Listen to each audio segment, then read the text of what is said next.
Second on Facebook, YouTube, and out there in Twitch. Hello, everybody.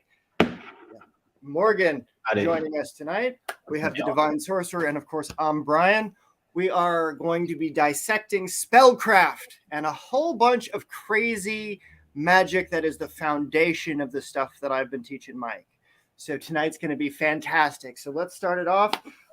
You want to do some introductions, guys? Morgan, you want to tell a little bit about your journey so far? Yeah, I'm a new practitioner. Been like 2 weeks or so, and yeah, I mean, not much to say except for I've cast a few spells and a couple of them worked so far. And I'm gonna be asking a couple of questions here because, I want to know. I'm trying to get to the bottom of it. That's about it. That's fantastic. Yeah, my goal is to get people able to do this stuff as quickly as possible so that everybody is as functional with this shit going out the gate. So when you want to get into magic, it's accessible, right? Absolutely. So this is wonderful. This is wonderful. Speaking of spells, guys. Yeah. I got to dip in like 30 minutes. Just want to let you know. Yeah, because the spell worked. Excellent. Yeah. So let's get into it. Let's get right into it. What's your questions, man? Let's do these first. Yeah. So the first question I had was, well, first of all, I read Advanced Magic for Beginners. I read that full book. I'm reading a couple of other ones right now. And from what I understand is that you need to assign like a medium. I don't know if I'm using the correct word there, but yeah, like you need to assign the will to a medium or like something that signifies it, whether it's a sigil or something like that, right? And am I using the correct word, medium?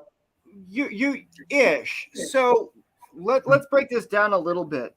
When you're creating magic, right? The act of creation of magic is going to make something. Okay? Yeah. That's what magic does, is it makes stuff. Okay. So if you don't have a form to put it in, what's it going to make? Right? Yep, correct. So the medium is whatever contains the form you're going to stuff inside it. Yep. It can be an image. It can be a compression of ingredients into what goes into making the ink that you draw the image with. Mm-hmm. It can be the blood that goes into the sweat and tears of whatever was done to get that medium out of the ground in the first place. It can be a whole bunch of attachments that you're giving to whatever it is at the front. Yeah. So that it takes the form of whatever it's going to do, but you got to know what's going to happen when it gets there. Yeah, so you're just like labeling a will with whatever can define it. Right. It's like if you took like one of those ancient bestiaries, right? Or I don't know, like a griffin or a chimera or whatever, right? You take a bunch of bones from a bunch of different animals and you stick them in a pot and you grind them all together. Well, if you call upon the spirits of all of those things to come together as one thing, what would you get? You'd get the psychic equivalent of whatever the shit was in that book when you decided to put it all together. It's like Frankensteining magic is essentially what you're doing. What Frankenstein was with a person, you can do magically to other spirits and such. Yep. And so the more you attach to those things, the clearer you get in the ability of you to do that in that moment, then boom, there it goes and off to the races and holy shit. Right. So there's another side, which is like putting or like channeling the energy or your focus onto that. Right? Wouldn't you say that's the other component? So if I understand correctly, well, the question was, when I charge, like a spell or whatever, I'm like channeling that energy, and I have this will in my mind, right? Mm-hmm. And I either visualize the symbol or whatever the medium is, or like how do I like activate the medium? And then because if I understand like kind of what I understand is that when you channel the energy, as long as you're doing like that, the representation or like the meaning behind you channeling that energy is the will, right? For like that purpose, that you just have to release it. Like which one is it, right? Well, that's what you're doing, right? So when you channeling things. Oh, there's an echo now. Yeah. When you're channeling these kinds of things, you have,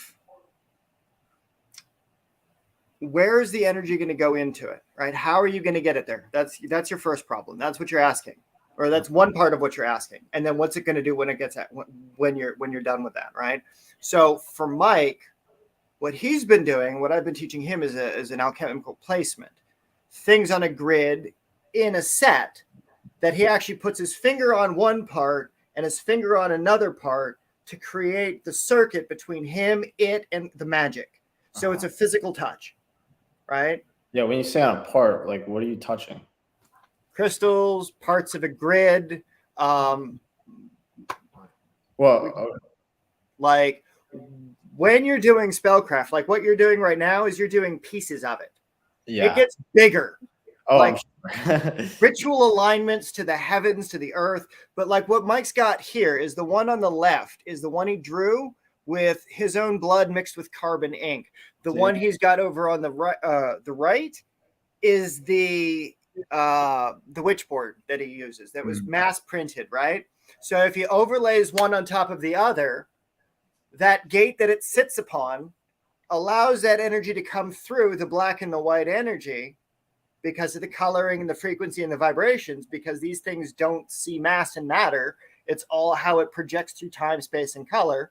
We augment it with a crystal in a bowl of water, and he touches the top of the crystal.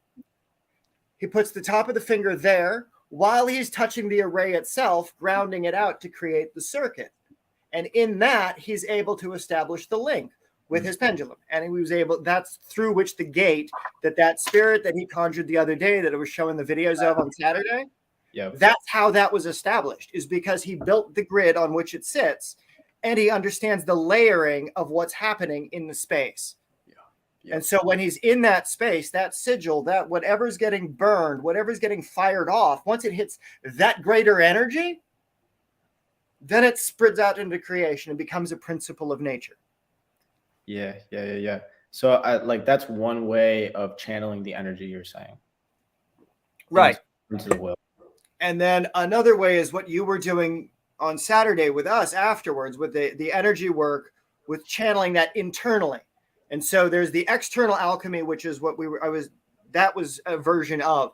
You were using internal alchemy because your body is the resonant mechanism in that. So your will and your understanding, once you fire it off, out it goes through your auric field, your Taurus field, and those things. But you've got to use words. You've got to use specific thoughts. What's going to be that trigger? In a lot of cases, you're going to have sexual release when it comes to the tantric practices of some of those more private, personal rituals that are possible. But words, thoughts, the everybody's favorite, so mote it be, right? Wait, if I understand correctly, you're thinking about the will and like having it. And then when it's done, there is a declarative statement. Like when you read through the books that I've sent you and you go through the grimoire and you see those statements, there is a flow that occurs, but there also each line refers to a style of power, a type of place where you understand intrinsically what it's like to be in that state. So as the child to the mother, well, are you the child or are you the mother, right? Which state is your relationship in that? And is that a good thing or is that a bad thing? What is that feeling, that word cluster that you just spoke into being? What does it actually mean and feel? So when you're done feeling that, you move on to your next line.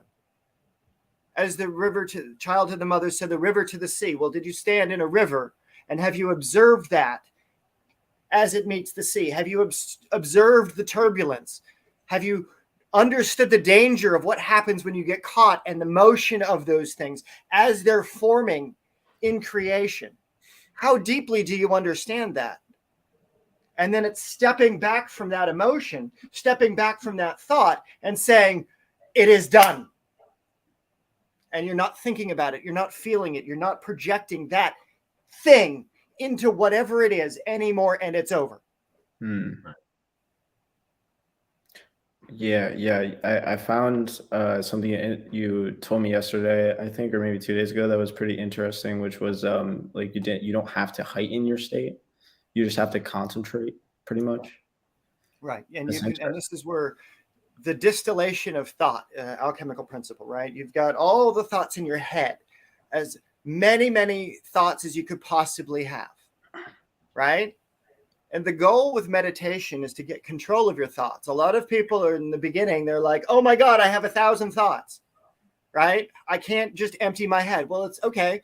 Well, think one of those, just pick any one of those, or pick 3 or 4 of them, and then start thinking about how do those thoughts relate to each other?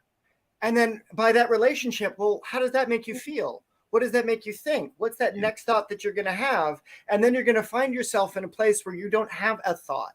Yeah. It becomes still. Yep. Because you can gather all the many things, and it's through the net or through the whatever filter you've got. Right. So that is essentially what charging is. Yeah. It's centering your mind only on that will. Right. And it's first of all quieting it and then centering it on the will. Right. And it's the removal of you from here so that you enter the ritual space. You don your ritual name, you don the regalia, you do the cleansing rites, you express these things and go out into the world. Right? Because once you enter the ritual space of when you're going to make a spell, you're dividing from this planet and the world of intent so that you can set that moment to create a superposition of your will, the intangible concept that express everything in a 0-point understanding, so that as you're done with that, as soon as it's done burning, it's already affected all of time and space because it's there, it's done, boom. Yeah, that's really cool. It's like getting like over the like separation that you have between your thoughts kind of thing, or your will. Yeah. And this is you've got the body that you have now and the ego that you have as the individual consciousness when you think you are who you are now. Yep. But once you get into that ritual space, that ceases to be true. Because when you're channeling these things through you, when you channel the sources of creation, like the elements, like you were doing the other day, right? You were you, but you were also the fire that was coming out. You were also the water that was coming out. You were also the air that was coming out. Yep. The wind around you was moving. So you're not you. You're a vessel for a greater force. Your ego doesn't matter as much as what you do with the force as it goes out of you. Yeah. Well, you're like in tune with the universe. If you're properly charging and you're like channeling whatever of the best tools and I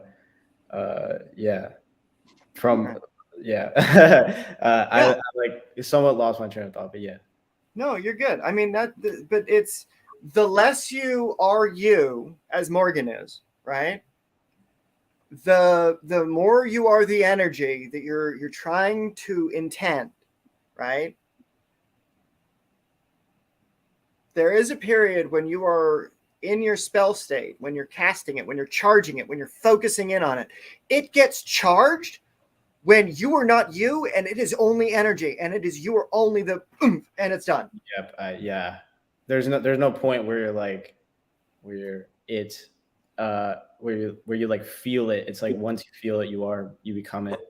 Right. Yeah. But there's a place where then you have to say, I am Morgan again. Right. Yeah, you got to come back because then you have to then you like affirm that that's reality. And so you have to go back through, and even understanding it like that, where you have to divide yourself from creation, and you are doing these, right? That's good. That's a good explanation. Thanks. Yeah. Right. And so when you can intentionally do that, and you can know how to do that on such an unconscious level, where you're regaining yourself as quickly as possible, so you can be in one state and into another. Right? It's like that bipolar personality. You're like pretty much there after your years of experience. Yeah, pretty much. I'm like stupid unstable when it comes to like, am I channeling you? Am I channeling Mike? Am I channeling the heavens? This is why I like weed so much, is because it allows me to understand that what's coming out of my mouth isn't necessarily the energy that I'm actually talking to you from. Right? Like right now I'm in flow state like a motherfucker. Like this is fantastic. It's been weeks. You're welcome. Hell yeah. So yeah, bro, like this is fucking awesome. So I hope that clarifies. Like, do you have more questions on this thing? But it's basically like being able to squeeze the sphincter of where you begin and where you stop, and what's happening in the middle here. Yeah, right. Is where your magic is. So whatever is going to connect and make that charge happen, that's what you have to embody so totally that you enter that state immediately. Is that going to be through drumming? Is that going to be through chanting? Is that going to be through speaking? Is that going to be binaural beats? Is that going to be intonations? Is that going to be meditation? Is that going to be a whole list of shit that expands into, is it physical world? Is it sexual magic? Is it an action you take with your body? Is it like all of those in many combinations? Like, then boom, you've created a universe off of a very specific set of understandings of being able to identify that list of things. Yeah, so the more clear you are with that list, the easier this shit gets. Right. Yeah. So like what I would say like my main question now is what is the difference between the medium and the channeling? The medium is the body that is built specifically to channel. Oh, to channel. And so and channeling is the stilling of your mind. No, it's like think about it like a floodgate, right? Or not really the calming of your mind, but then concentration on the will. When you were saying like thoughts and or something else. Or okay, so like if you're trying to channel, say for example, a desire, a very specific desire, and it's built on lust, right? Your medium would be whatever is going to get you to feel lust. So that would be an image of something lustful that you desire so totally, right? That photograph would be the medium. That object is the medium. Oh, okay. I understand. So you're not channeling you're not concentrating on the will itself, you're concentrating on the medium. Right. You're concentrating on how does the medium receive the energy? How is that going to fill that shit when it gets there? What is it going to do when it gets there? Well, so it's like, is it going to be can't the medium be like, well, can't it just be like a writing of the will? That's the same as a photograph. It's it's the same thing. Okay, got you. So I overcomplicate things sometimes. Yeah, I mean, it's distill it as simply as you can. A medium, the book itself is a medium. The thing written on the words on the page are a medium of consciousness. But the book conveys the consciousness that's possible with what's inside. Right. The whole thing itself is also a medium. Like the definition of your use of medium, so that advanced book, that's a general term. So you're looking at advanced magic when you're in baby beginner stages. Mm-hmm. So you're trying to come at it from like where we're at, where we actually understand what this is going to do. Well, like I said, I started with advanced magic for beginners. So what do you expect? No, I mean, like this is again, this is my bitch with the authors that are out there, and this is why I've got an academy and I'm teaching this shit so that people you who are using what's available on the market know this stuff. Yeah, you're explaining it well, Brian. Thank you. Absolutely. I make like references, like when I gather information that I want to focus on, or like, just like actions, right, that I want to like do on a daily basis. Like I make like different references, like diagrams. I wonder if I could use that as of course I can, right? What you can do is in the beginning of your practice, I would recommend this to everybody who's watching this wherever, is pay attention to those in the beginning. Write your notes down about what your positions and stuff mean to you in the beginning, okay? And then from that, start looking at other cultures, because when you do like the Reshvel Helios from Aleister Crowley, that is the morning dedication. You assume a very specific posture, you do very specific gestures, and you go through a very specific ritual. or in different practices of tantric yoga, you assume the positions, or in the different positions from ancestral shamanism and taught in different tribal cultures. Those positions are associated with different aspects. But the only way that you figure out those aspects are what you discover in a vacuum before you start going and doing your studies. The more accurate your notes are for the next 6 months in regards to what all your positioning is, the easier it will be for you to find cultures and things to study from. Yeah, like fit me. Yeah, exactly. Because there's a whole bunch, every culture has it. Every person does it.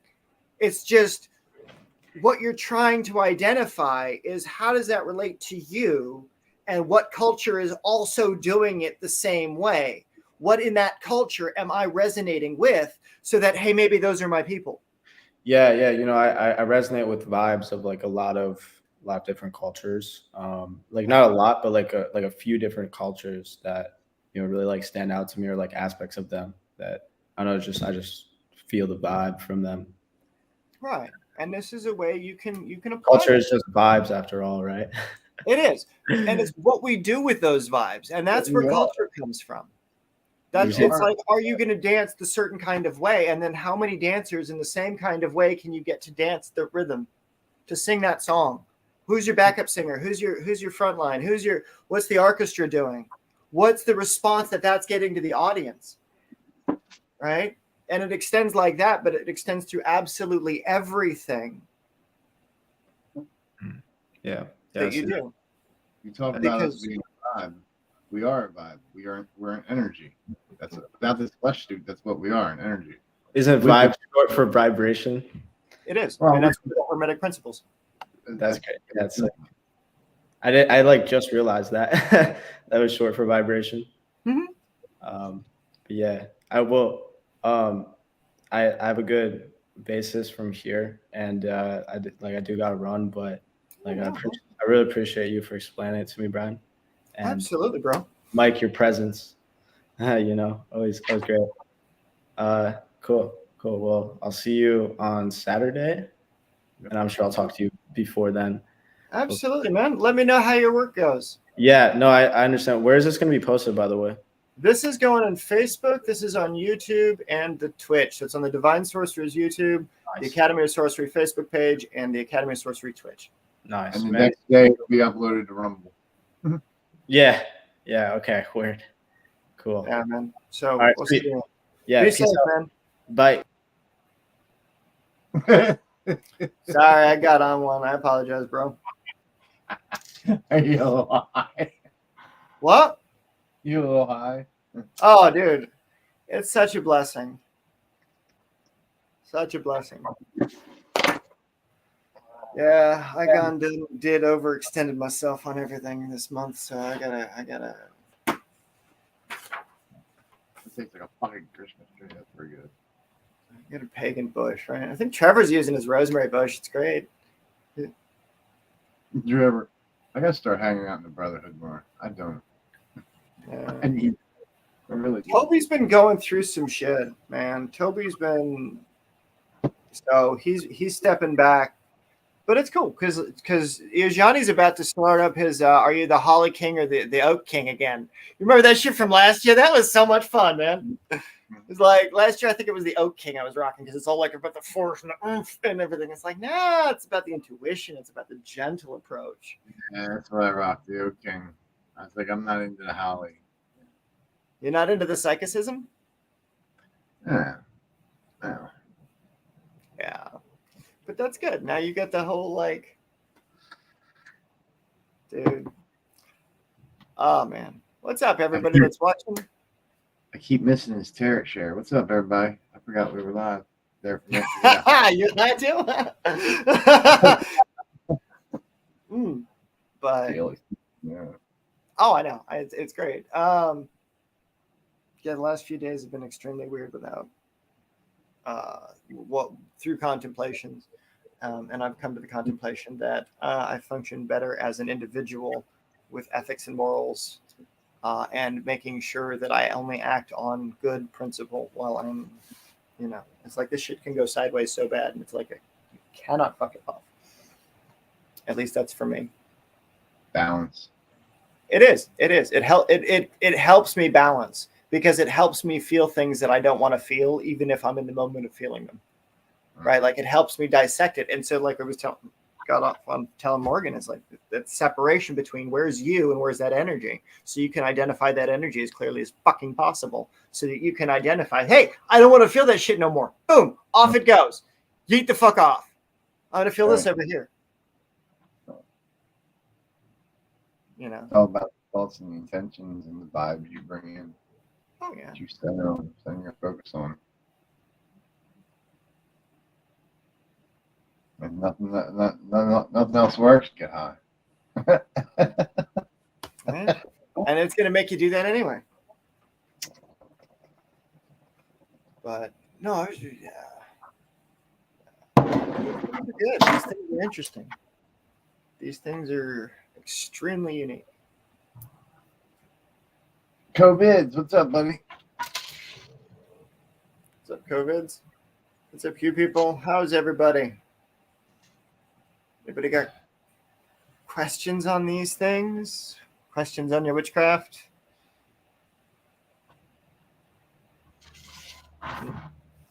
But we're going through the Gates of the Necronomicon. Yes. That's a good book. If you guys have never read it and you guys are into like craft, Necronomicon is a very good book to get. So that's a heavily controversial book that a lot of folks are going to have a bug up their butt because they're like, oh my God, it's super evil. Or, oh my God, it's a bunch of fictitious writings and nonsense. Well, not actually. The talismans that are described in there come out of the books of Moses and the keys of Solomon. Like, this stuff comes up out of Samaria. This stuff comes up out of some ancient shit. And what's interesting is that it doesn't even have to necessarily be all that old as we understand things in our current timeline. What do I mean by that? I mean, like, as there are videos and like ancient apocalypse that are showing that there was a superculture at the end of the last ice age that existed, that got annihilated, that had a global culture. What if that's the ancient world that these things are referring to? And so that the more that we can go through the history of it, the more that we can get ourselves in that alignment to it. We walk the path as they walk the path. So it puts us in proximity to power. It puts us into proximity with traditions and people across the globe, like swamis and high priests and druids and whatever the litany of the craft is, right? It just puts us, by nature of us being in alignment with this stuff, we can be stoned as shit reflecting on it, not actually out in the world, and thought patterns start manifesting if we're not careful enough. Right?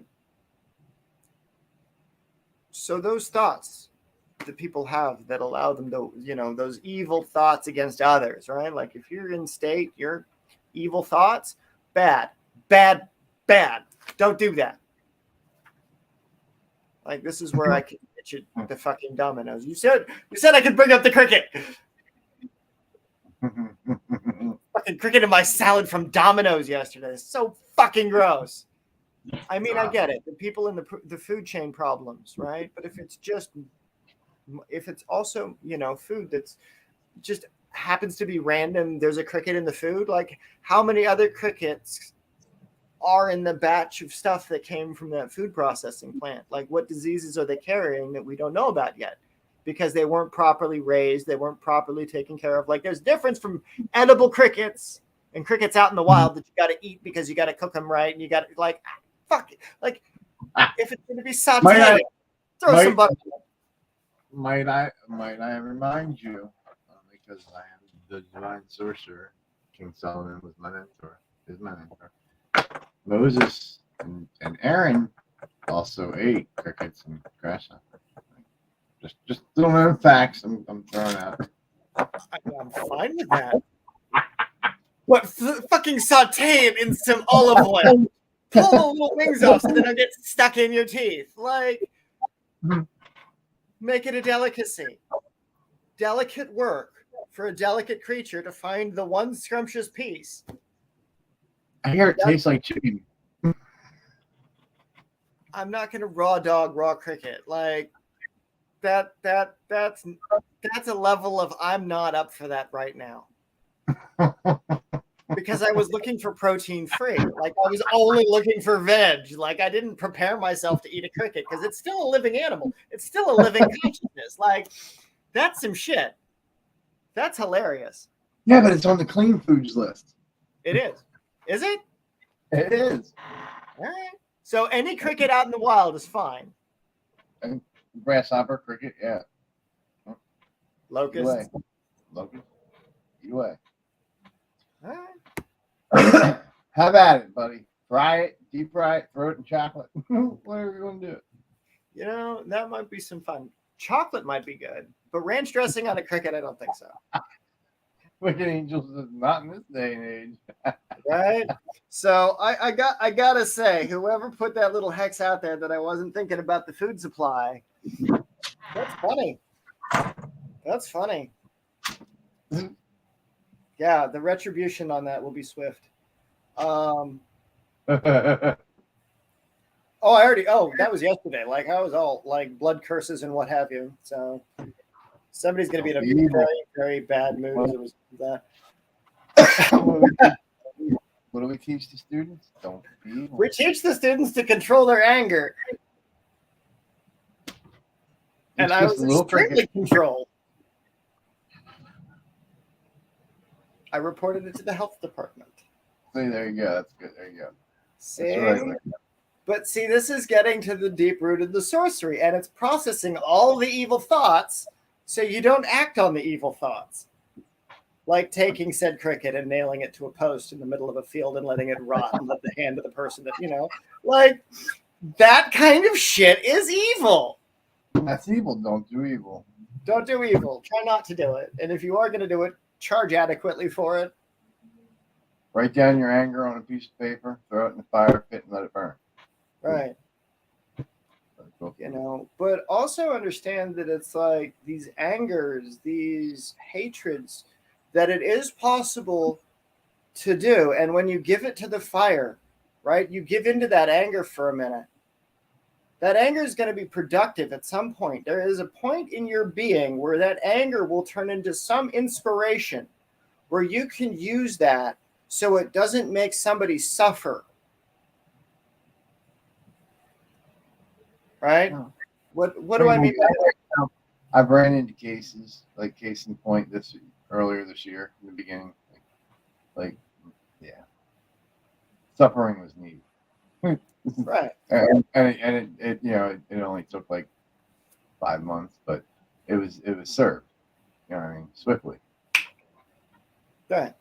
So much so as like I would walk in the building and the fire alarm would go off. Like, you know what I mean? Like, I kid you not. Like, Right. You did the spell with the tarot card, you stuffed it in your back pocket, and then boom. Right. Like, and it doesn't matter if it could be, and this is where the ways that magic gets incorporated, the ways that it gets applied is endless. But there is at one point some place where that rage, when that oomph becomes benevolent and you figure out a way to look past it, you're like, I feel all this shit and I'm just done feeling it. You can say it exists. It's there. It's a history. But then you get into the timeline, right? Like, it's a history that you can choose to say, okay, well, it's over there. I acknowledge it. There was a point in the timeline where it doesn't have to suck to interact with that individual. There was a point when interacting with that individual was not bad. But then there became a place when I needed to step away, or you needed to step away, the collective you, right? And boom, you get to become something new. You get to transform. You get to put whatever it is that's your whatever into whatever form you were going to have it take. And we go back to the dual yin and yang, hermetic principle of duality.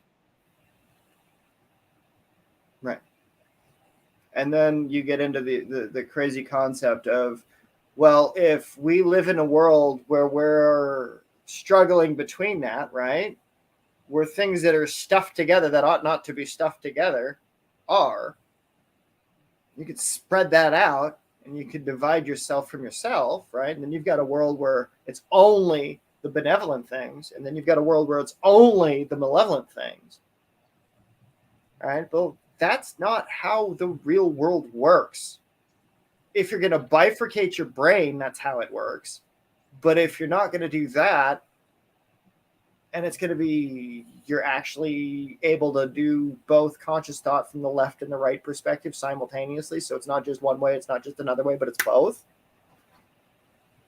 That's how it needs to be. And What's that? That's how it needs to be. Right. You need to work both at the same time to where they're collectively working with the same intent. And by working on your shadow work and doing your chakras and meditating and becoming familiar with the Kundalini spirit, you understand the synchronicities and the times and placements and things you need, and you get that result.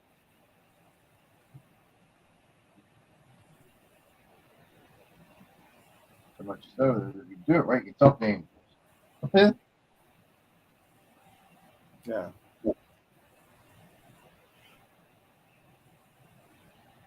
Open gates. And I mean, that's it goes so deep with this book, right? And I mean, it's an innocuous book. Nobody really gave it much attention. In fact, it probably got less sales than any of the actual Simon Necronomicon that's been out in the world since the 70s.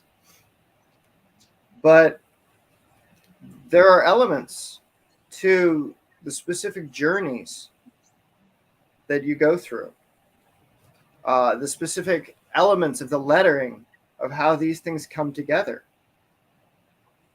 It talks about things in the Eastern and the Western perspectives and how these things are older than Egyptian understanding, like the pentagram, right? The circle and the star, the Egyptian meaning of there's the world above, which is the star, and then you encase the world above with a circle, and that's the underworld, right? Or if you're a stellar species, there's the parts of you that are out there in space. There's your people that are out there in space on other colony planets, on other whatever, right? Able to do whatever it is that's out there. And then there's the people that are back home. And so those rituals are for your friends, your loved ones, your space brothers and families and all the cousins and all the hierarchies. And this is where the gods get into the ancestors. Those are the versions of you that are not here anymore, because they're out there somewhere. They're in another body. They're in another life. They're in another rotation. They're in another wherever through time. Wherever they are, the best embodiment of them when they're there. You know, and that goes back to what the Joseph Campbell from the Mythos, right? That goes back to what he was saying in that one interview where we're in this life, and if we're the body and embodiment of our energy, right, as we know ourselves to be in the time of our knowing, the only way that we're going to find that is if we leave some record. And so what's the record you're going to leave your future self so that you can find yourself and correct the lessons that you don't correct in this life? Don't be a dumbass for the first 30 years of your life. I mean, I am a huge fuck up. Huge fuck up. Absolutely atrociously. So, you know, the last stages of initiations to these things, it's the soul at the last stage of transformation. The tunnel of light is coming from the outside, and it is said that this tunnel is the womb, that is the soul that is prepared for rebirth. Well, in these kinds of transformations, through the use of the Rite of Transformation and to connect to these ancestral ancient forces that are older than recorded time, but we just, we're doing our best, is, this that spell of exit and return that's in the Grimoire, right? Like this shit clicked in place early when we did that. You went through the infernal energies, you connected to the dark energies, right? Everybody's all hot and bothered to connect to those light energies, right? But there's very few people on planet Earth that are willing to embody the dark forces to such a degree where it's just them to do that as the light stuff. Right? Like everybody's a priest of the light, but they shun the priests of the dark. But without being a priest of both, that supersedes the light of the dark. Right? And that's what's beautiful about Mike's journey, is that he's got the priesthood of light, and he's embodied the priesthood of the dark. That's what I've taught others how to do throughout the years, is there's everybody in the world teaching responsible application of the light, application to the law of attraction and all these things. But there's not a place where you can discuss the dark aspects of it too, which allow you to bifurcate meaning. So you can find where in those things that you don't want to feel anymore, so that it's darkness, and you can identify what the root causes of that darkness is, and you can do your shadow work, and you can say, well, I'm done with this. I know that was there, but I don't have to be a part of that anymore. I don't have to participate in the narrative of corruptions. I can build it new. Right. And for folks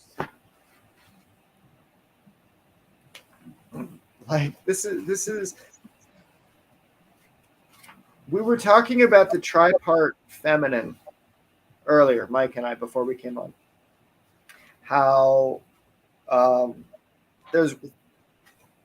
if you get this book, reach page 198, because this shit is hilarious. And I'm just, Mike, I was asked not to say it on camera, so I'm not going to say it. I'm just going to refer you to the page number. Read it. It's hilarious. Fuck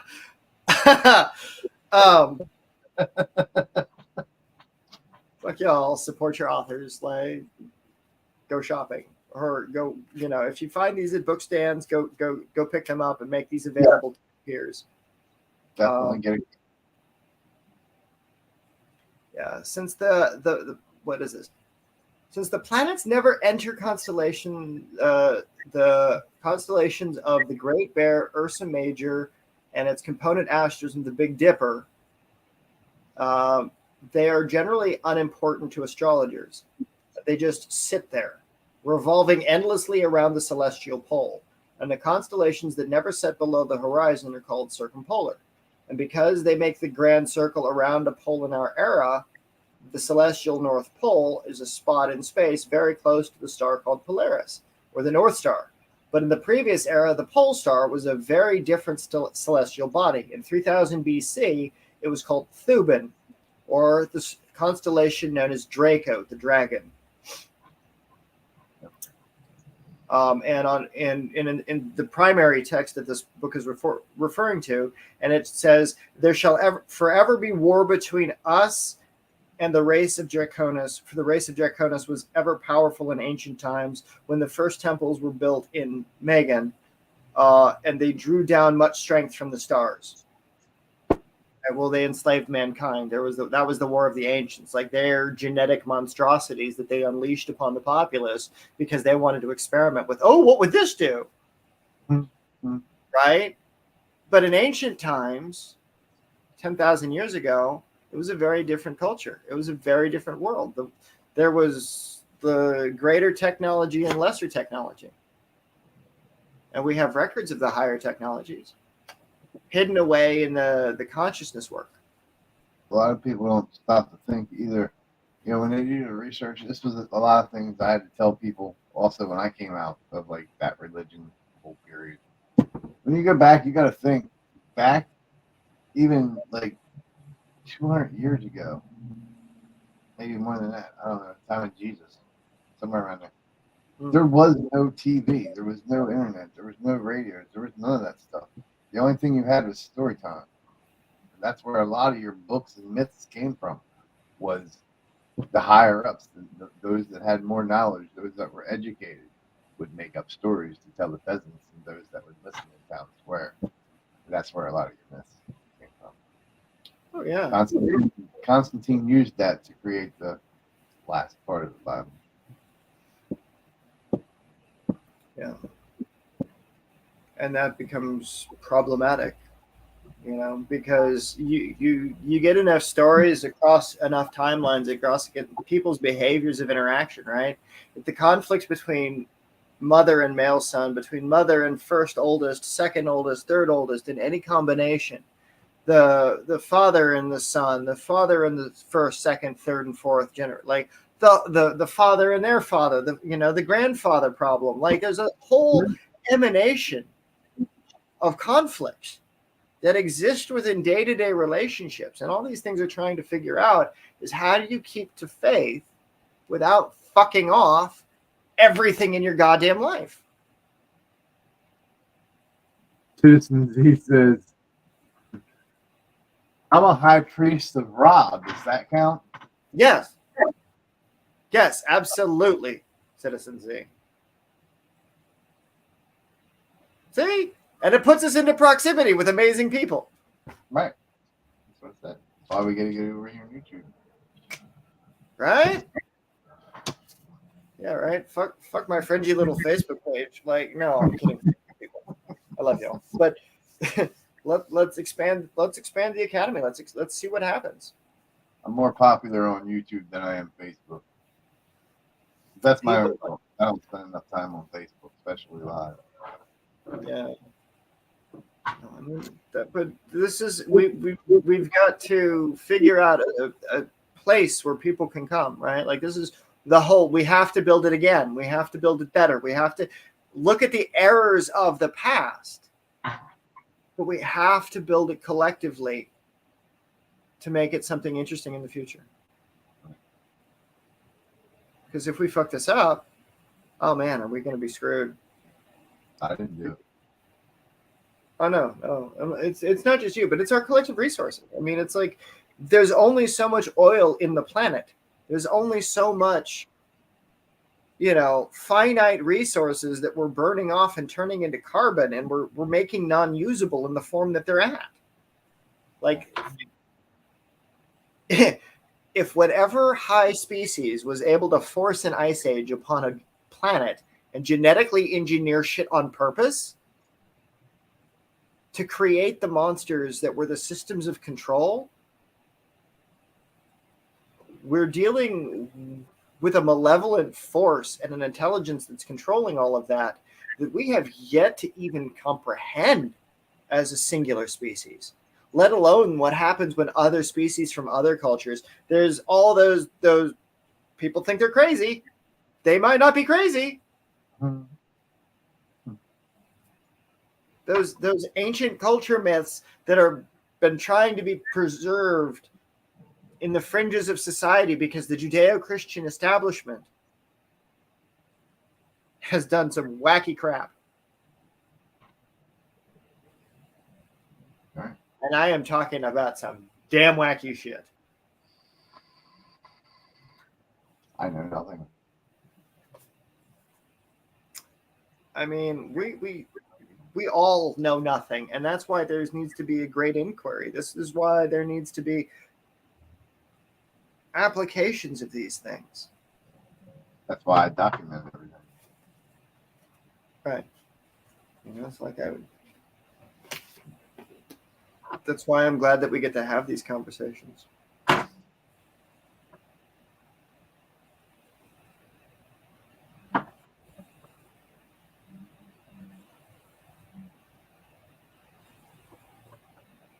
An omnist.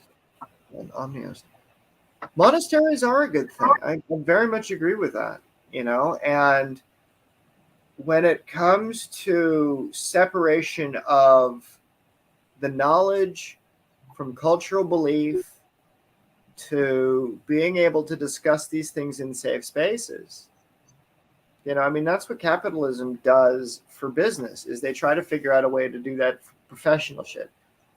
The church does it in their way. But the problem with both of those systems is it creates enemies and inequality, right? And in the ancient Greek concept of what an academy is, it's people coming together to speak from their different perspectives so that new thought can come to pass. So becoming respectful of religion, right?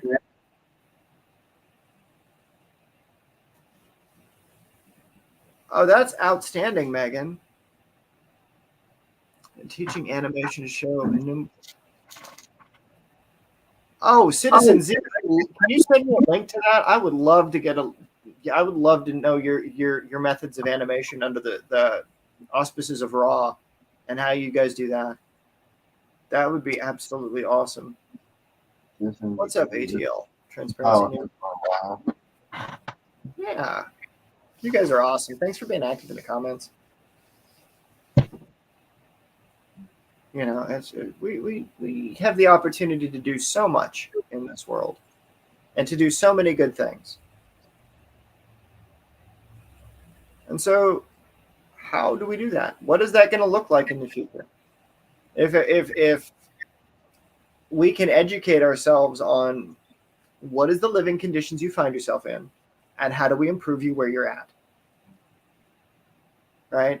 It's like, Mike, you were saying earlier today that you've got all your stuff cleaned. You've got all your stuff in a organized way where you've got your space for doing that. You got your, like that was exciting. Like you got your Sorcerer Studio set up. Yes, definitely not. Doesn't look like a bachelor pad anymore. It looks like there was a woman in here and it wasn't. It's all nice, neat, clean, and dusted. Fucking kratom, man. I'm telling you, that fucking kratom. That's awesome. I'm going to teach real engine CSS along with Maya. Redderman, Icon 7 Days, Blender, and Freestyle. Okay. Look me up on Rumble, and I'll sub to you. See if I can catch that December 5th. Interesting. So many interesting things. I always wondered what it would be like to teach magic in an 3D immersive environment so that you could go through experiences similar to like a VR understanding, or like to have an overview map of what conditions of moments would be. So if you could peer back through time, what would that time look like, right? And that'd be like a principle of scrying.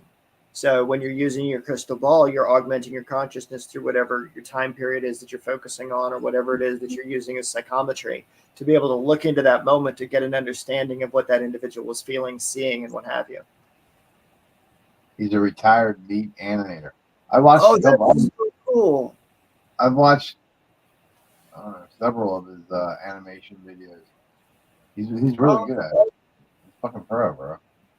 Oh, that's cool. I got a buddy who does set design, so if we can ever get y'all in one room and make movies and shit, that would be little shorts, nothing big, but if you want to do stuff for fun, we need donations. We need help.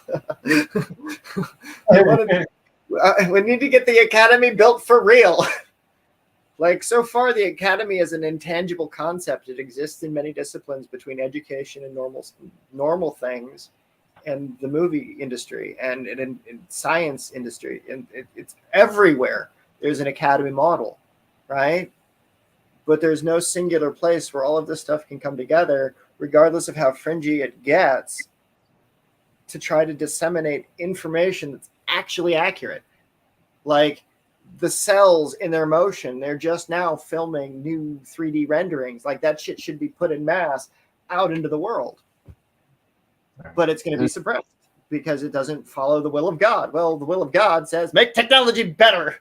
It does, really, in a way. It says it'll be better, but anyway, that's Yeah, but it doesn't come out of nothing. It requires people to devote their lives in benevolent ways to the study of these things for the service of mankind instead of making bombs, instead of making catastrophic plagues that they're unleashing on humanity. Like, who the fuck, like, bad, you sons of bitches. Like, whatever made COVID, fuck you. Like, It's not what that's lab grown. Like, there was a whole bunch of lab grown diseases over the last 20 years. Yeah, it's not what, it's who. Everybody knows who it was. Same people Fuck trying that. to feed you crickets. Same one trying to feed you crickets. Sorry. Fuck them. Citizen Z says, I am retired from Paramount Studios, Disney, and Pixar. Jeez. Yeah, I can see That's why. cool. He's good.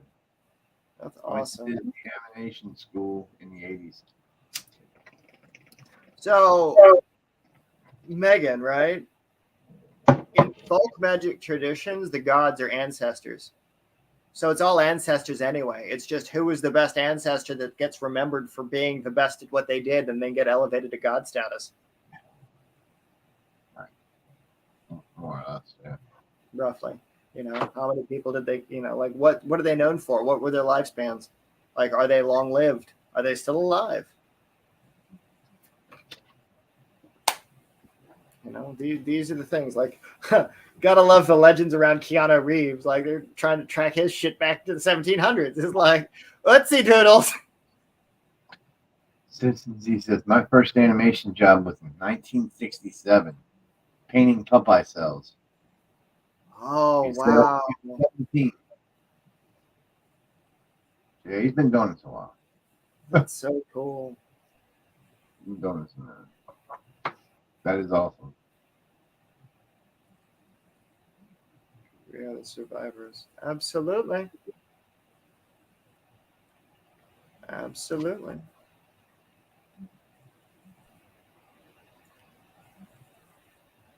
Exactly, Megan. Right. Exactly. Find us on Facebook, Megan. Let's like chat. Like, come to the Saturday Zoom. I would really be interested because that was you're dead on, right on the money on that one. Citizen Z, 75 years old. He's born in 1947. Wow. About as old as my mom. My mom was born in 43. My dad was 49. My mom was 50. Yeah, I don't ever get notifications when you go live. Were you at the academy? We're on the Facebook page itself.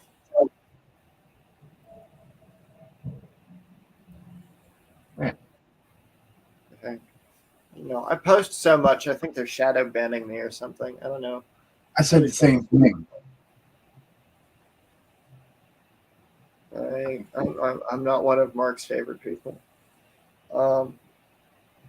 You're a humanitarian and environmentalist. I study indigenous tribes. That's great. I'm trying to create an economic system that allows for the benevolent development of tribal culture and to create essentially billion-dollar marketplaces so that way we can transcend borders through intentional affiliate relationships and marketplace construction. Like, I'm trying to develop the free market. I've spent the last 3 years dedicated to building the academy on that very principle. So that way, no matter where people are at, there is an economic system that they can participate in so that those indigenous cultures, like, there's some horrible shit that I'm watching. It's just come out, you know, and so yeah, hit us up, you know, like, this is something I'm trying to actively figure out how to unfuck because there's a whole lot of shit that's gone wrong according to all the things that should have been. There's too much corruption that ought not to have been there, that was absolutely unnecessary in the 80s, that turned out to be what it is.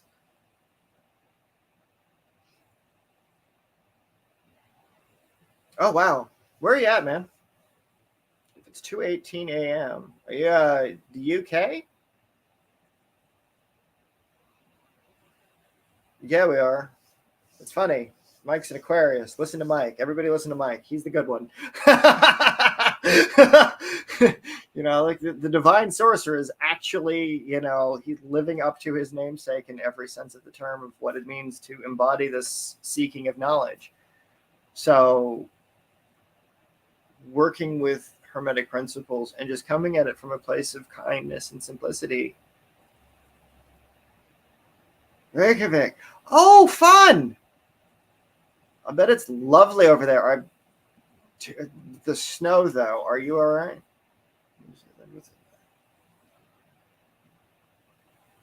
Wow. Are you still down there, or are you in the States now, Megan? Wow, you guys are so cool everywhere. Like, this is so much fun. Thank you for the international, like, just big hugs to all y'all. Citizen Bees in Iceland. I can't pronounce that word. Right? Yeah, I don't. Nope, I'll butcher it. Man, we got the top of the world, the bottom of the world, and we're in the middle of the world. How cool is that shit? Like, fucking right, y'all are badasses.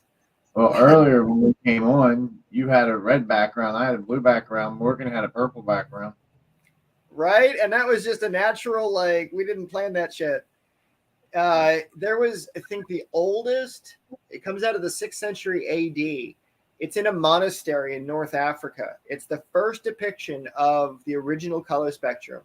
That which was heaven, I believe, was red. That which was hell was that which was blue. And that which was Christ was that which was purple. Right? And so in the seeker journey, in the developmental journey, is like we go through this process, right? And so, Mike, you're embodying the principles of the emotional spectrum. You're embodying the principles of the hell priest now. You're walking away from the churches of light and you're going through the darkness. Like you're embodying the blue, right? And it's not a, oh my God, I'm going to be scared of Mike. No, this is a great thing. And where Morgan is coming into it, and he's not looking at it from a cultural perspective. He's not trying to impede upon anybody else's shit. All he wants to do is make sigils work for him. He's purple. That embodies the Christ. It really does. And it's like, I get to do like the priest thing and do like, hey, this is those things.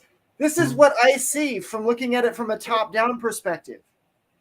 Because if you all look at it from where you're at, like I've been doing this shit for 20 plus years. Like I'm new, but I'm not. Right? Like the body's new, but the mind is not. It's just how do we do this in a way that allows us not to sound like crazy pants when we got into the world, right? It's I think we're past that point, aren't we? We're just gonna have to embrace the crazy. We passed that like 3 live streams ago. Oh, dude, do I need to get out the book on INANNA? Like, might as well. Let's go. Add to it. all right. I think I downloaded it. I'm gonna look now. Downloads. Yep, there it is. All right, so this was a really quick application of the slide deck. So we're doing too much.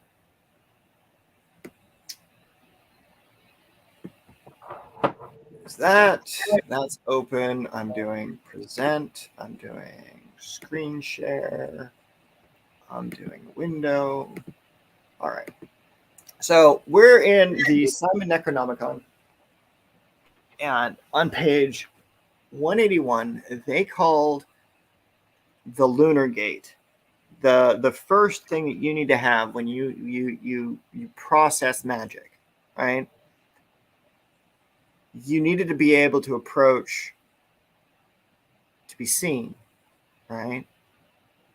You needed to be able to have them see you as much as you want to see them, right? It's the initiatory phase. And as the individual goes through that initiatory phase,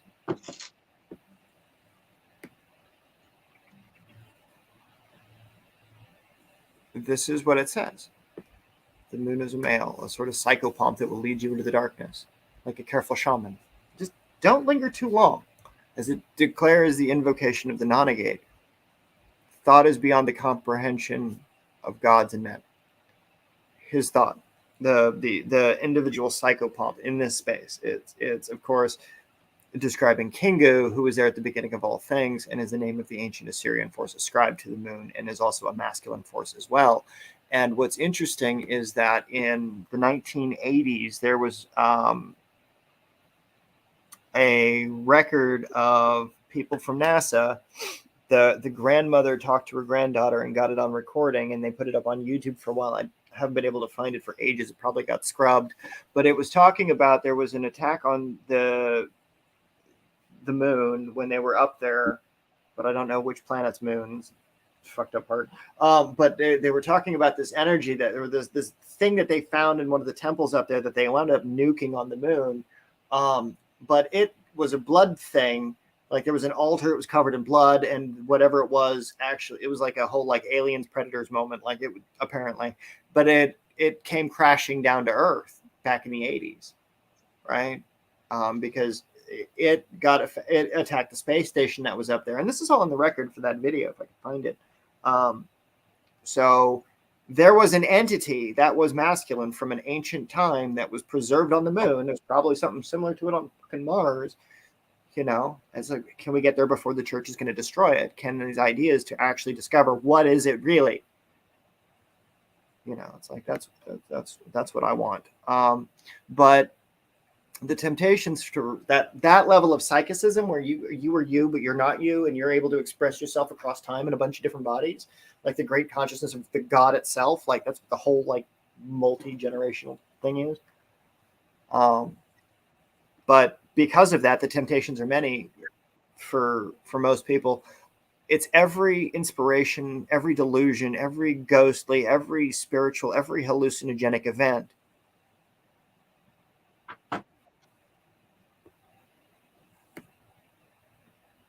Just recently, there was a star that turned to a black hole with stars coming out of it. Yeah. I've been doing hardcore creation magic, experimenting with the black hole potentiality of things. There was a ritual that I was able to do, Megan, because you're new to the channel, back in 2012, where it was from the British Museum. Some witches had gotten the text to me, but I had already given them the information necessary to be able to figure out which ritual I needed to do in order to be able to enter into Duat. And so on 2012, I was able to enter into Duat using the Egyptian magics. And that was the date when everything lines up to the black hole, and it's a 26,000 year cycle. And the last ice age was about 26,000 years ago. So it's the connections to the consciousness that are resonant, similar to my body and consciousness that existed back then, to see and to try to understand these kinds of like, holy crap, right? And yeah, absolutely. With the blood moon that happens every 3,000 years, right? Like with all the blood moons that we've had, like there's all of these crazy things that Mike is tapping into, that I've got recorded applications of what I'm doing with these high psychic shit to do these things. And it, you know, I'm trying to avoid terminal lunacy, but you know, this is the stuff that we're working on. And because I've got to reacquaint myself with all these energies as we're going through it with Mike, this is just one part of the process where we're at the end of his initiatory ordeals, right? He's already gone through the gate. Oh, I've got some ritual magics that you could do. Like you could get that energy in better control. So like you can, how is your reaction? Like, what are you reacting to in those moons? Is it fucking with your personality? Is it fucking with your cravings? Is it fucking with your pain? Is like, what's going on that's the disjointed between the outside energy and you? Like, what are you in, like, where is out of balance? Like, you know what I mean? You see me, I can connect to the witchboard, like, I'm actually in bed right now. I'm in perfect synchronicity right now.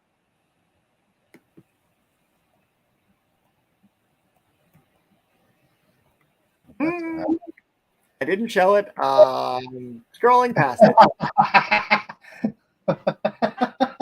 I am scrolling past it as quickly as possible. Sorry, Mike.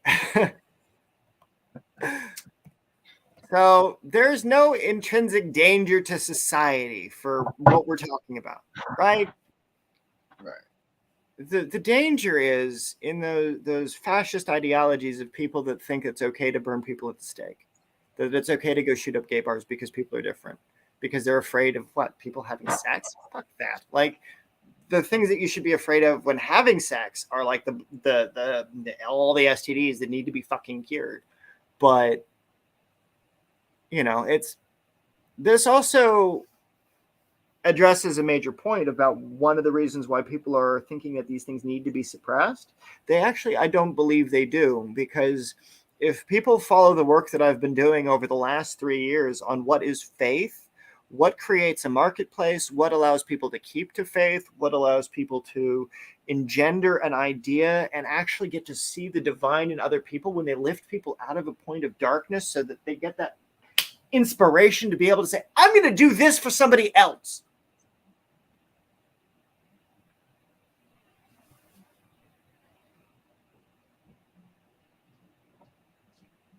That's interesting, Megan.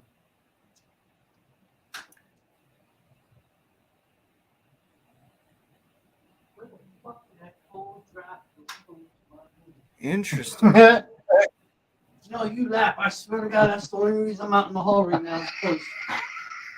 Because it felt like somebody opened the downstairs door. Because that's the only time I can know as soon as I was coming in, because I could feel the draft. Right.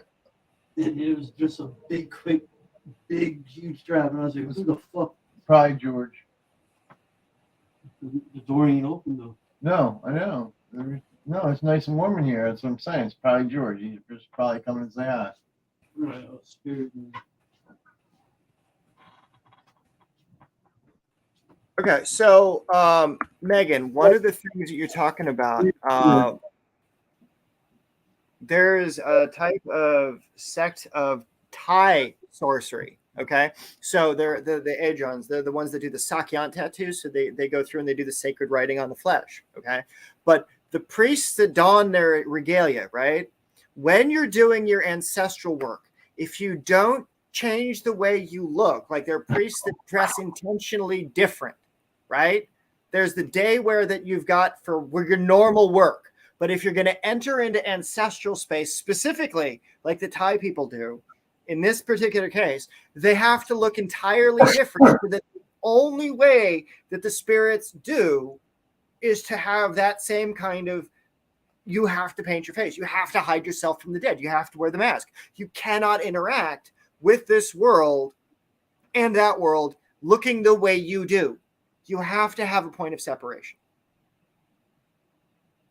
And so what you're doing is absolutely on point. Like this is real deal shit, Megan. Like, you know,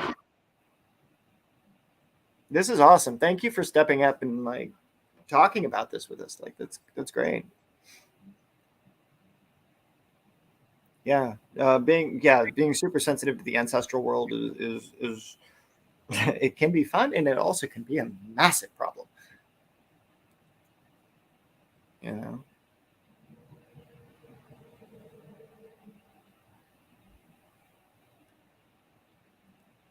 Yeah. You know, it's like I muck about a lot with celestial mechanics of an internal type of sorcery that most people might find to be offensive because it offends their cultural sensitivities, and it's like my shit exists outside of the culture. So how do you mean of your sovereignty as you as an individual, because you don't want yourself to be overruled by a higher intelligence of a divine force that's trying to communicate something through you? But are you identifying your body as your soul, or are you identifying the you that's going to motivate your body to act in the accordance with the way that it acts? So that way, like there's that energy, there's that exists outside of your body. There's the you that exists outside of your body if you were you without your body, right? When you enter a new body, it's going to be a different version of you. But there's the you that exists as your body now. So are you trying to protect your body and your ego as it is now? Or are you trying to protect the thing that's inside of you? Because it's trying to get you to go through those experiences so that way you can determine who you are in relationship to this shit. So the fact that you have to go through it in order to determine who you are, like, you're in the right place for these initiatory types of paths that dedicate your life to these higher forces. Because if it's all about your internal energy, you're a conduit for this shit anyway. Who's the one driving the bus? Is it you, or is it these things that it's risking people off of? Right? Like, we go back up here. Don't let, a lot of people never really progress past these specific points in time.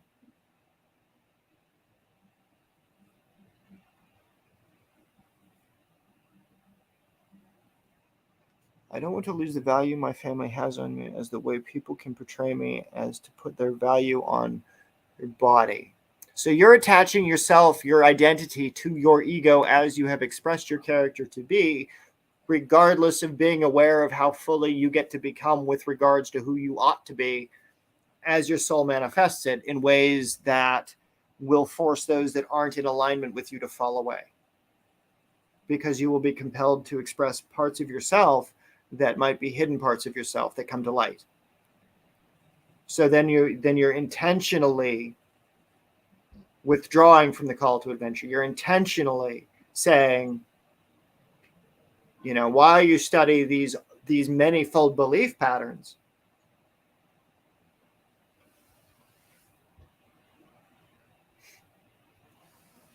yeah, but even still, birds fly as a flock. There is a one consciousness that overrides the bird mind to behave as all birds behave. There is a super consciousness that exists between birds. Like, that's how birds do bird. That's how ravens do raven instinctually. I don't know, is what they're taught. Right? Like, there is many ways to look at that, but you as you exist now, if you're holding on to fear of an identity instead of a fear of not becoming who you're meant to be, you're coming at it wrong, girl. Like, I don't want to be a dick, but I'm going to be a dick because I don't want to see you fall off the wagon. Like, if you want to embody your own trinity between who you're supposed to be, who you're now, and who you were, like, don't you want to be the best version of you? Don't you want to embody that to the best of your ability? And by not walking the path as fully as you can embody it to become that, you're going to risk people not liking you for that. Like, you have to do you. You have to remember, this is your life.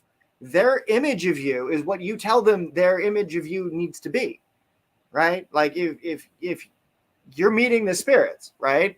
And you have to paint your face so that you can hide from whatever the fuck is out there so that they don't recognize you when you're not in ritual space, right? But you're thinking in good or evil as like human perspective. Like, stop. There is no good or evil in nature. It's just nature. Like, rocks break down into the lava.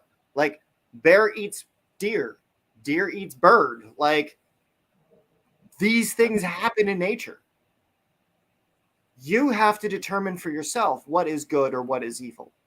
You can't let that be a fear that keeps you back from doing you.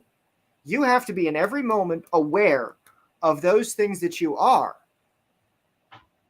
But you can't allow it to run you away as fear, right? And so this is why when dealing with necromancy, there is like, what you're doing is amazing. It sounds like, because you understand, like, there's the feathers, there's the attachments to the totems, there's the ways to get into the other worlds, there's the ways to attach. When you wear the feathers or when you wear the face paint, you're becoming somebody different.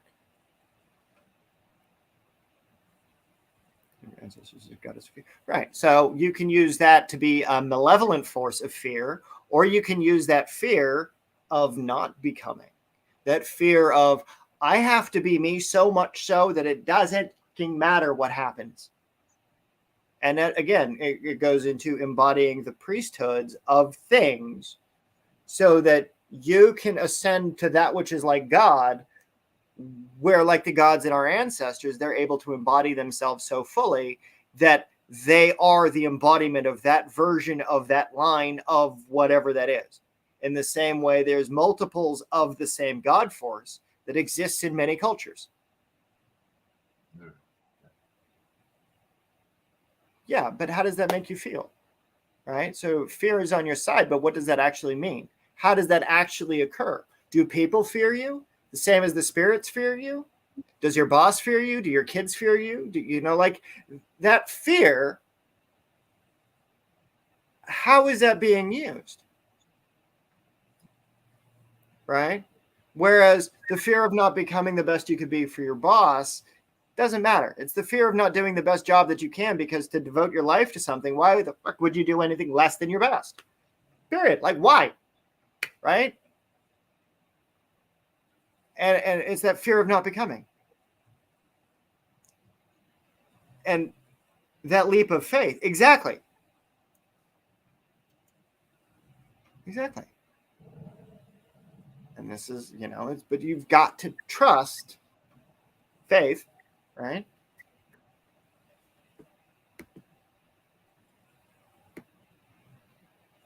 Yeah, but if you're the one that's supposed to correct that shit for your ancestors, you also have to make decisions for you. So you have to be able to interpret the unconscious material that as it becomes conscious, even if it's in the form of a hallucination. You have to be able to recognize it as a path with an ending, a predictable goal, and to be able to bifurcate so that you're not lost in your consciousness. And that's exactly what I've been teaching Mike. That's exactly what these things are for. And it's the common language of symbols that transcends the idiosyncratic applications of this shit.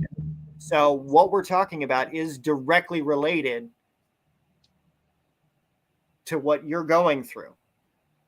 So when fear is on your side, you just got to figure out, how is that on your side? So that, is it a benevolent force of fear? Is it a fear of lack of action in the right direction? Right? What are you more afraid of? Not acting proper and having the opportunities pass themselves by, or embracing an opportunity to do something that possibly could change your life forever for the better if you do it right? Mike was made for such a time as this shit. I was. Yeah, but the thing about being protected by goddesses and stuff, you're only in conduit with that energy if you act the way that that energy wants you to act. Right. So if you're outside of an understanding of how that energy happens, you're out of favor with the goddess, is the old way to look at that. Right. So how that application of protection occurs, how is that a benevolent goddess? Why would you worship that? Right. So you're looking at the tripart. Exactly. The fate and one's sovereignty. Well, again, it's your choice. What are you doing to intentionally define these things? Right? What are you consciously doing to say this is you and these are the applications of it? But if you're just worshiping a thing, it's empty. It's how are you embodying yourself for these things? How are you getting these things to make yourself better? Right? So when you embody the goddess of water, right, you're not in a state of sovereignty. Right? If you invoke instead of evoke, if you invoke your goddess of water to you and you become an embodiment of that for the time of your ritual, you're gone. Your sovereignty is kaput, and it's just the embodiment of that god. That's what being a priest is for, is so that you embody that shit so totally you are that thing for the rest of your life. Mm-hmm. Spellcraft and witchcraft and wizardry, it's knowing when you can separate so you can be you, and then you can approach the Godhead. Right? sorcerers, real ones, real initiated priests, they have that shit mixed into their blood. Tribal initiations is a blood pact to the Firma, to the ancestors, to the ancients. It's not just I'm just calling on the ancestors that I think I know. I'm calling on very specific ones as taught by the lineages of the tribes. But this is where you get people like Beyonce saying that they're the embodiments of different entities. Because at some point, that entity will manifest itself in flesh, in the totality of being, that represents a force of light so strong that if there was ever going to be a divine force in flesh that's a feminine, and it's uplifting people, and they're using it in San Francisco in that one church. Yeah. Well, no, that doesn't necessarily guarantee that you have a blood pact with nature because you're a woman naturally. You have to intend to bleed, right? I got 6 or 7 stitches to Eris, the goddess of chaos, right? Like intentionally blood on the potatoes into the earth, like all of that. Mhm. It's intentional work. It's what you intend to do to separate yourself from your consciousness as you to be whatever you're going to be as the magician version of you, is what this path of the sorcery is what this shit that we're talking about is because you get to become that embodiment that matches up to what they're up to in a way that honors them, in a way that honors your family, in a way that honors your line, in a way that honors the community that you serve, in a way that allows you to articulate these things without fear of retribution, without fear of misapplication, because you're motivated by these higher forces. Do you carry a taser? Like, carry a taser, girl. What the shit?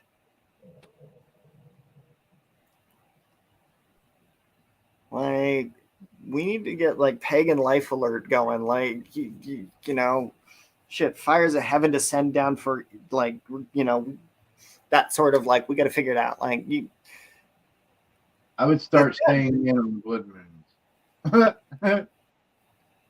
that's good. Getting out of bad conditions. Like, that's some good shit. Okay.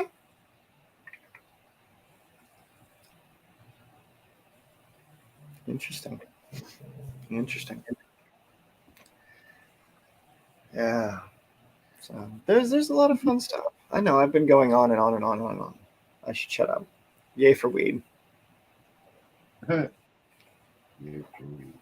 you high?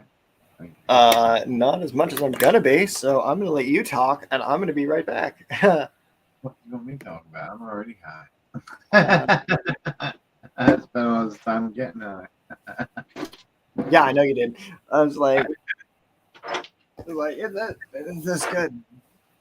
All right. So are we, Megan. Oh, shit. Excellent, Jim. Like, let's do a dab. All right, fuck it. Where'd my shit go? There's that. I don't have a dab deal thing, but Oh, there's. let's see. Let's clean that out of here. All right, is that where's donde está el fuego? Fuego. There we go. All right. Yay, fire. All right, let's do this thing. All right, so matter of fact, I'll make it make an appearance. Oh, you make an appearance. Good. Who's making an appearance? I'm not here. Are you coming?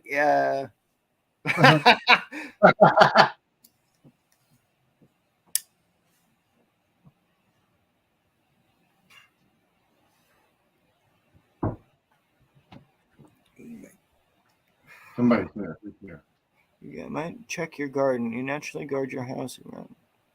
Oh, that's it. Yeah. There's this crazy spell called a Tatty Boggle. They're so fun. They protect you. What's up, Raven?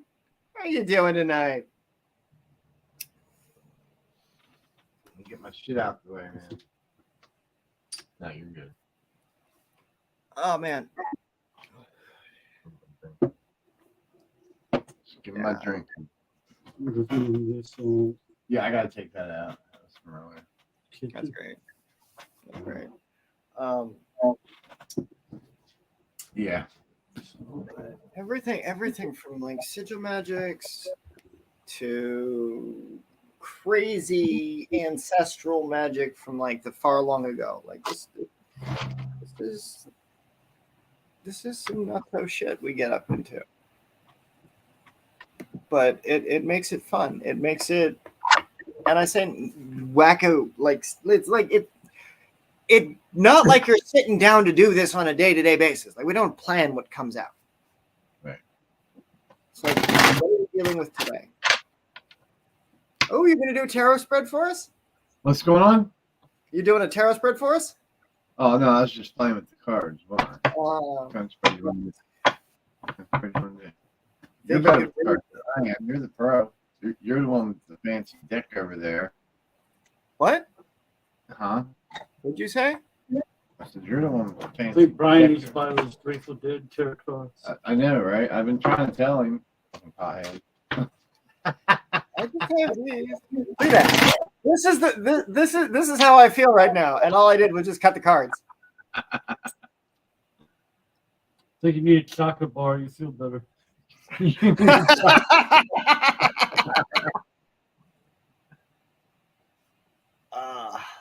This is what I got. The moon. Oh, look at that. I need better lighting. Turn the light on over there. No, I mean for your LED. Oh, I know. I need to get more LED. Oh, yeah. It's interesting. You got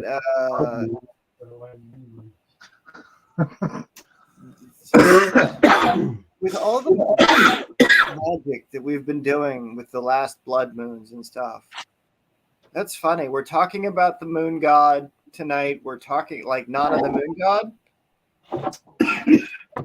That's what we're talking about. Like this conversation with the blood moon. These things.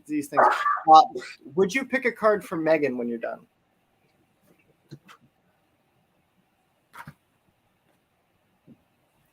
All right, Megan Dowling. All right, I'll pick one. I'll pick one, and you pick one. Sorry, I was taking a dab. My roomie's like, here, there's a dab there for you, man. Won't turn down the dab. Right? All right. Picking a card. Any card. Here's a card.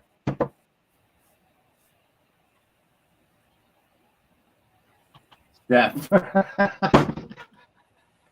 I got the 5 of Wands. You got the 5 of Wands. I got death. Okay.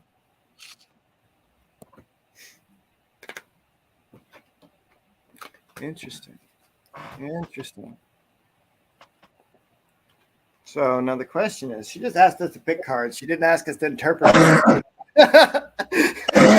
Semantics are a bitch. No. I figure you can interpret. So for those that don't know, death means change. Change in ideas and understanding. But the 5 of Wands is what you direct your power to. Right. What's up, Paul? Death means exactly what it means. It means the death of something and the rebirth of something new. Yeah. It is. Hopefully. How are you guys doing tonight? Yeah. It's interesting stuff.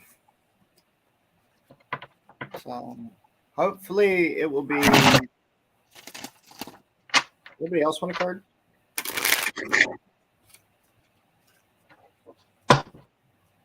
Evening, Brother Paul. That was an inverted.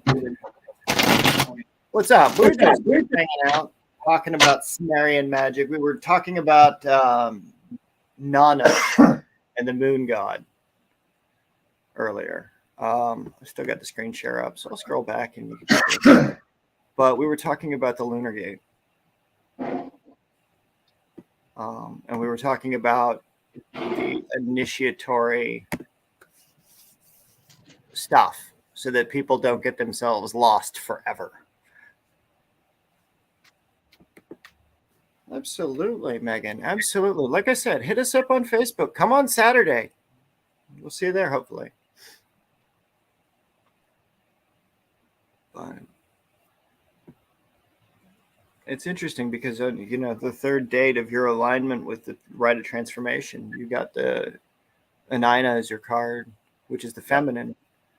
You've got the feminine energies that are manifesting all around you with all of the different ladies that are in different aspects of the feminine. And I'm just like, it's not the way that anybody that would be listening would understand what I'm talking about. Like this is God shit. I'm talking about Hecate. I'm talking about like fucking fringe magic and occultism that just I'm still trying to get my head around. Like, have you ever read Mark Allen Smith's books? Like those things are, you know, there's Hecate, there's Belial, and there's Lucifer, who are supposed to be the three surviving intelligences from Atlantis, right? And there's 9 gates by which you can access these great Atlantean forces to be able to regain that understanding. Have a good night, Megan. So it's the understanding that this rabbit hole goes thousands of years deep, 26,000 years, older than that. Like, what happened before the ice age was caused? Like, they fucked up the planet. What was here before? Like, fucking wacky. So I think that's what we're talking about. I think that's what I've been trying to figure out how to do it in such a way that we can actually get. Oh, okay. Paul wants cards. Okay. Sure. Sure.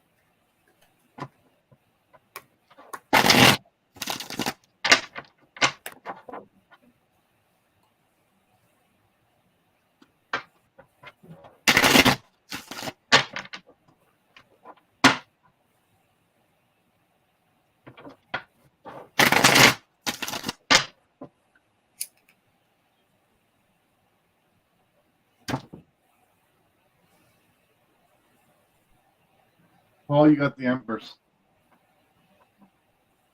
Stop, camera. Stop it, camera. Stop it, camera.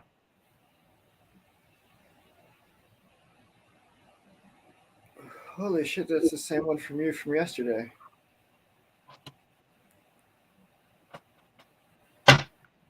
You got the in-depth meaning of the book, don't you? I don't have for the Empress. No, you've got the Crowley's Kabbalah thing. But yeah, it was upright. It looked like.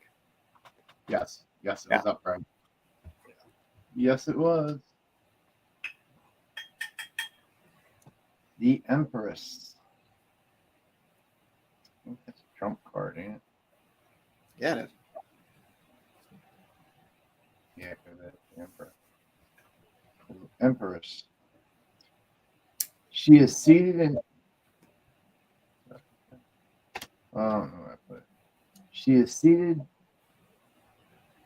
in traditional posture. This posture represents soul, the inactive principle of nature. The lotus typifies the feminine of passive power. The bees on the robe may be compared with the fleur de lis, suggesting the French origin of the symbol. The belt is the zodiac. The pelican may be identified with the Great Mother and her offspring. It represents the community of life and inheritance of blood uniting all forms of nature. The white eagle typifies alchemical salt and the white tincture of the nature of silver.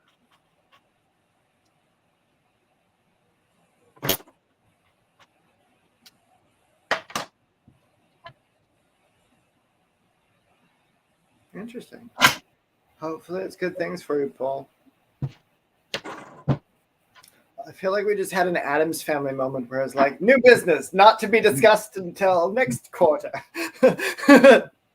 Something's telling me to emphasize on the silver, Paul.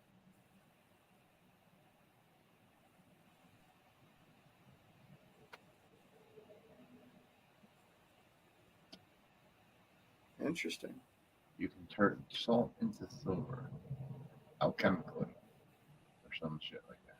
Oh, you could get the silver of salt, or the salt of silver. Right. The better way to put that. Well, I mean, you get off the gold standard, and we can get Ormus into the massive distributions and such. You know, if we'd have to move the economy to a silver standard, that would be fucking awesome. Or the Bitcoin. But that would allow us to actually use silver with Ormus in a better way. But you know, we're tired. I'm not a Bitcoin kind of guy. Oh, okay. So yeah, it is all related. Okay, so I was on. Yeah. Yeah. Okay. I hope it was a new process breakthrough, so it shortens your time in productions. But that I should just shut my mouth at this point because I don't want to overread. Sorry. I know nothing. Right. Yeah. I shouldn't stick my thoughts in where they're not asked for. But books of prophecy, books of alignment, like there is the time of day, the moon, the time of calling, and what should be, and all the eclipses on this thing. This is like 30 pages of just tables. No, scratch that. It's 200 pages of tables. Mm-hmm. And it gives you quick notes for the different types of like what the chapters, like the primordial conflict, the formation of the astral body, the great bear, and the Taoism, the alignments of to the four celestial pole stars. And it also covers like, okay, so we were talking earlier about the seal of Solomon is the pentagram. Oh, very cool, Paul. Very cool. That should be neat. That should be really neat.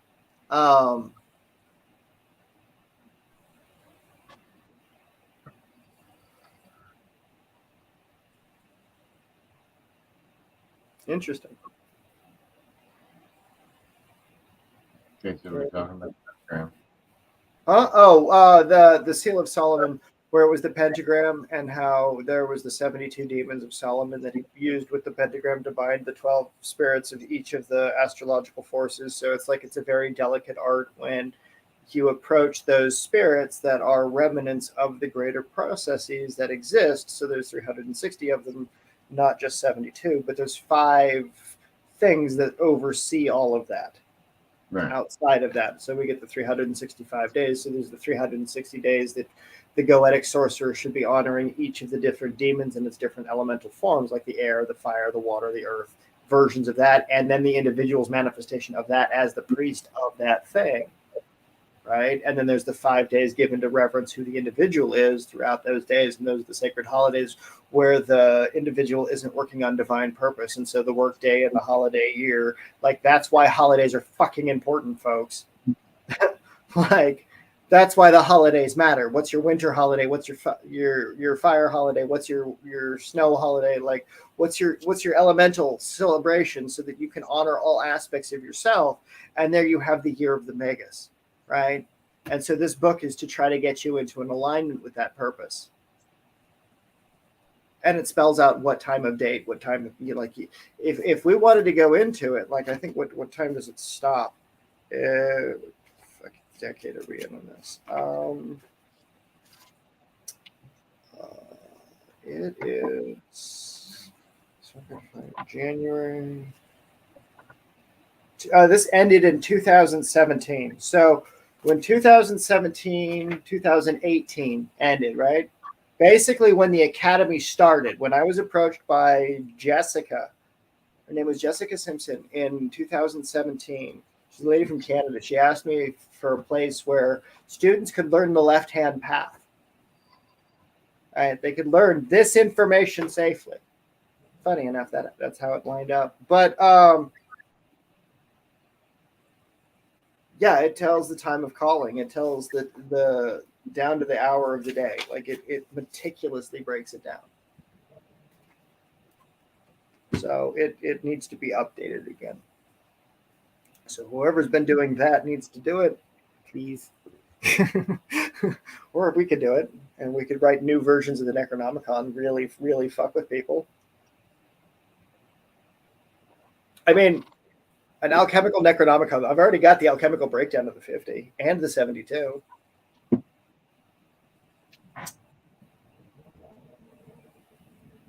So if we did the alchemical year of the Necronomicon, oof, that would be some ridiculous shit. That's well, yeah. You got all 50 of them done. What was that? You have all 50 of them done. You did that. Oh right? yeah. Yeah, and I've got the names of the 72 done, so I could spend I could spend the next year dedicated to the 52, or I could spend the next year dedicated to the 72. So that entire year map that I just channeled, that I was just talking about, how everything can be dedicated to the individual and the working and all the different fire ceremonies for each of the different divisions of everybody. Yeah, could fucking do that. Like, all I got to do is like make the spell kits and sell that shit to people, and it's fucking done. And that's how we could build the academy. So who wants to play with that? Who wants to have a year of magic? Give me some time to figure that out, and then we can. That'll be how we fundraise for the academy. There you go. Because I got to make it a profitable venture at some point, and I got to make it something that people want to engage more with. So I'm gonna go fuck off and enjoy my night. Think about this, because like fucking cool. Boom. That's how we're going to build the academy. We're going to walk the path to Necronomicon. Do that. Forbidden ways. So, fuck it. Fuck it. Why not? Yay for the moon gods. We're listening. You got your cards. You got the lady. You got you. You got Bell. 3 in 1. Like, yeah. Alex has a podcast coming up too, don't you? I think she does. December 5th or something like that. Yeah. So Alex Matthew over there with the spooky stuff. Yes. Yeah. Yeah. Her stuff is solid. Like I love what she's doing. And you know, if she ever catches the replay of this, you know, congrats on her wedding. Like that was absolutely outstanding. Yeah. Like absolutely outstanding. Definitely give her a shout out. You guys want to get into some spooky stuff? That'd be the place to go. Yeah, she's got it. She does really good with the research and the history, and who she brings in to do her investigations with is absolutely wonderful too. Definitely awesome. Definitely awesome. Well, everybody, have a wonderful night.